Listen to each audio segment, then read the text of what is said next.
Hi friends, welcome to my channel. నేను ఈరోజు chicken biryani చేసి చూపిస్తాను. మేము రెగ్యులర్గా మా ఇంట్లో ఎలా చేసుకుంటామో అలా చేసి చూపిస్తానండి. Come on, let's see.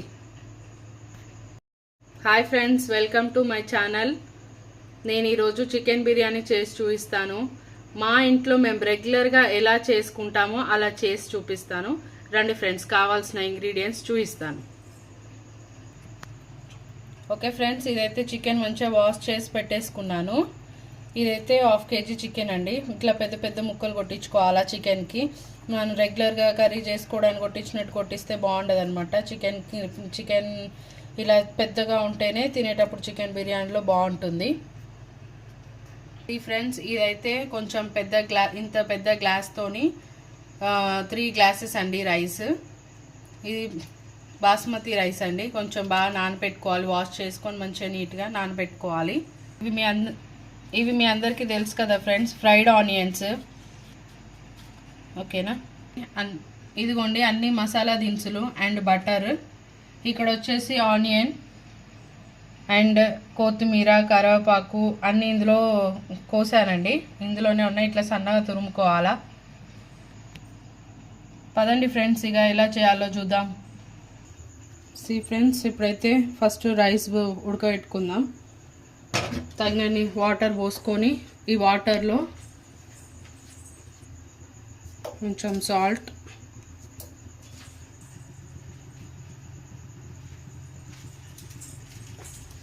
ఇదిగోండి బిర్యానీ ఆకు,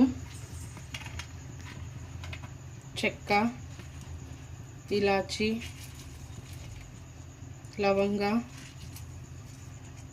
మిరియాలు అండ్ షాజీరా ఇవన్నీ వేసుకొని బాగా మగ్గాలండి. వాటర్ మంచిగా మరుగుతేనే మంచిగా రైస్ కలర్ వస్తుంది.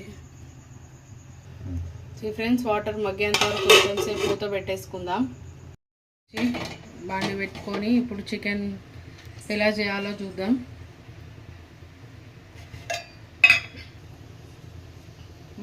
ఫ్రెండ్స్, ఆయిల్ కొంచెం కౌస్ కూర కదా, కొంచెం ఆయిల్ ఎక్కువ ఉంటేనే బాగుంటుంది. నేనైతే 4 tablespoons పోసుకుంటున్నాను. నూనె అయిపోయిందండి. ఇదిగోండి జాపత్రి అండ్ ఆనియన్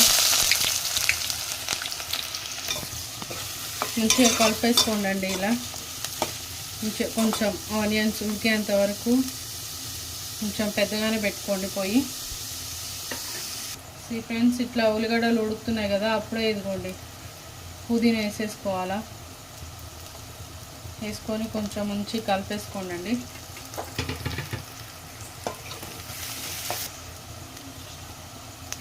అండి అల్లం వెల్లిగడ్డ వేసుకోవాలి. మరీ గోల్డిష్ కలర్లో రాకూడదు ఆనియన్. ఇది వేసి దీని పచ్చిదనం పోగానే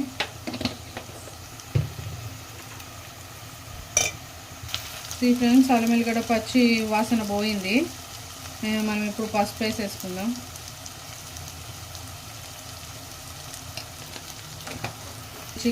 మంచి కలిపేసుకొని పసుపు ఇదిగోండి అంతా కలిసినాక ఇది చికెన్ వేసేసుకోవాలా. మనం ఇప్పుడు మంచిగా వాష్ చేసి పెట్టేసుకున్నాం కదా, ఈ చికెన్ వేసేసి మంచి కలిపేసుకోవాలన్నమాట. చికెన్ని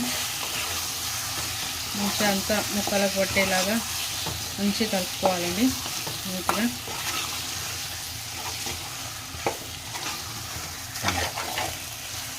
ఒక 20 minutes మంచిగా లో ఫ్లేమ్లో ఉడకనిద్దామండి. మంచిగా లో ఫ్లేమ్లో ఉడికితే బాగుంటుంది. ఫ్రెండ్స్, ఇప్పుడైతే ఇదిగోండి నీళ్ళు మసిలిపోతున్నాయి. చూస్తున్నారా కలర్ ఏ కలర్లో వచ్చింది? ఇట్లా బాగా మగ్గినప్పుడు మనం మంచిగా వాష్ చేసుకున్న బియ్యాన్ని అందులో వేసేయడమే అండి.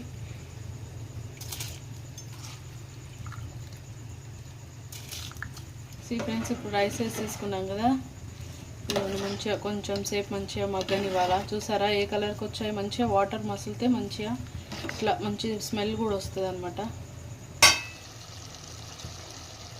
ఫ్రెండ్స్, చికెన్ అదిగోండి ఉడుకుతుంది కదా, ఇప్పుడు ఉప్పు కారం వేసేసుకుందాం. మీకు తగినంత ఉప్పు కారం వేసేసుకోండి. మేమైతే కొంచెం తక్కువ తింటాం కాబట్టి తక్కువ వేసుకుంటాం స్పైసీ. సో మనకు ఆనియన్స్ ఉడికేటప్పుడు వేసాం కదా, మనం కొంచెం తక్కువ వేసుకుందాం, ఎందుకంటే రైస్లో కూడా ఉంటుంది కదా. మంచిగా మిక్స్ చేసేసుకోవాలి అంతా, ఉప్పు కారం అంతా మంచిగా కలిసేటట్టుగా. ఇదిగోండి చికెన్ ఇదిగో ఇలా ఉడుకుతుంది కదా, కొంచెం ఇందులో వాటర్ పోసేసుకోవాలండి, కొన్ని వాటర్.